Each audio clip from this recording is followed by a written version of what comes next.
Hey Hid, what are you up to? Reading. Uh-huh. Reading what exactly? Oh, I'm reading Frankenstein. The book is a lot better than that funny 1931 version. Yeah, that movie is not the best in retrospect. But I guess it was scary for the time. Maybe. Oh yeah, it definitely was. It made Mary Shelley's already popular book even more popular. Yeah, it sure did. Too bad people don't know much about her besides her writings. For example, did you know that her last name was originally Godwin? Or that she began to write Frankenstein in 1816 when a volcano erupted? Or how she helped preserve her dead husband's legacy by publishing his works? Wait, back up. Was that volcano by any chance called Pompeii? First off, the volcano's name that erupted in 1816 was Mount Tambora. Second off, Pompeii was the name of a town caught in Mount Vesuvius' eruption. You say that like there's more than one place that Vesuvius destroyed. Ever heard of Herculaneum? Don't you mean Hercules? Alright, Hiddenite, drop your book. We're gonna have a talk. Hello everyone, I'm Mint. And I'm Hiddenite. And together we're Mint Hiddenite. Today, we're going to talk about Pompeii. Look, I know the gist. Pompeii was destroyed by a volcano, and its lava turned everyone to stone. And this is why we're talking about Pompeii. A moment ago, you thought that Pompeii was the volcano. Not to mention that there are many misconceptions about what happened there. Okay, so what did happen there? Relax, dear brother, as I set the scene and tell you about the infamous city that was lost to Vesuvius. Okay. You couldn't humor me, huh? Well, you have my interest. Proceed, dear sister. Well, Pompeii didn't appear out of thin air only for it to be destroyed by natural forces. So how did it get there, and why? More importantly, why did they build an entire civilization on a volcano? That's the kicker. No one knew that it was a volcano and instead believed it to be a mountain. In fact, Pompeians and Romans didn't even have a word for volcano. Wow, well that explains it. Why did people go there in the first place? Well, the soil surrounding Vesuvius was fertile, which meant that it was a great place to grow food. This included fruit, grain, and nuts. Due to volcanic deposits, magnesium and potassium fertilized the soil around the volcano. Fun fact, magnesium and potassium are both elements which can be found in bananas. According to a study by the United States Environmental Protection Agency, or EPA, bananas have naturally high levels of potassium, and a small fraction of all potassium is radioactive. Each banana can emit 1/100th millirem, or 1/10th microsievert, of radiation.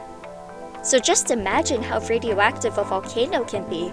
Wow, that's crazy. So that explains why the lava wiped everything in Pompeii out. That's still not quite the story, but we're getting there. Before Romans occupied Pompeii, the area was largely inhabited by Greeks and Etruscans, with the Greek population being more dominant than the Etruscan one. However, a struggle of power occurred when the Samnites and Romans fought for control over the area.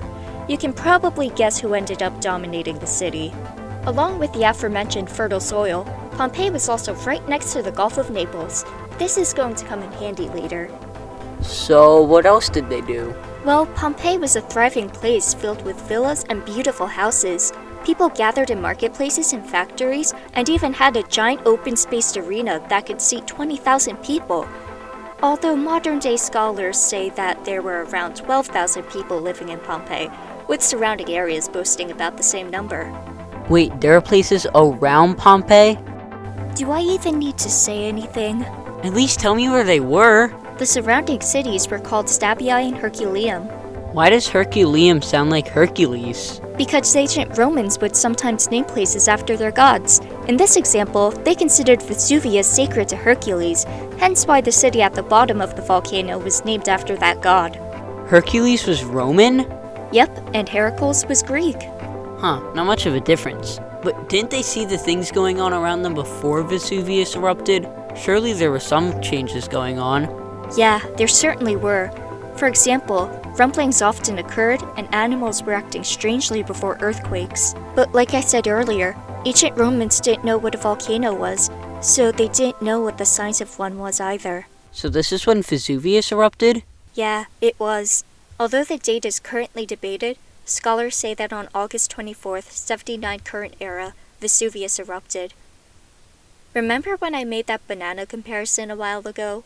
Well, it has been estimated that Mount Vesuvius released over 100,000 times the thermal energy of the two atomic bombs dropped on the Japanese cities of Nagasaki and Hiroshima during World War II. All three cities, Herculaneum, Stabiae, and Pompeii, were destroyed. Herculaneum was destroyed by a blast of heat that incinerated everything and everyone in its path, leaving the victims to be vaporized. Stabiae was buried by ash. And as for Pompeii, it was buried by volcanic debris falling from the sky and a pyroclastic flow that turned everyone into stone. So there was no lava? You are correct. Contrary to popular belief, not all volcanoes release lava when they erupt. Vesuvius was one of those volcanoes. That's crazy. Did anyone try to help those people out? Actually, yes. The commander of the Roman Navy, Pliny the Elder, tried to save some people there. Pliny was curious about nature and wanted to know how it worked, so when he saw a volcanic eruption, he went over to see what it was about.